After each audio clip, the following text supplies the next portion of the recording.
Another for the Logit Sergey for today's video, guys.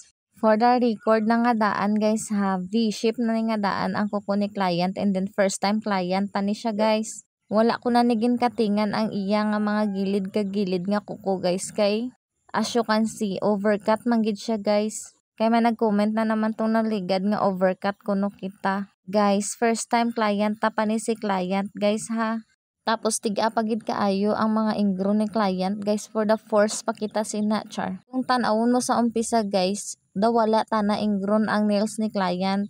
Pero gali, guys, may tinatago siyang marami. Madry skin gid na ya si client ya. Ang kagabi nga gin-upload, guys, amo ni ang partner niya.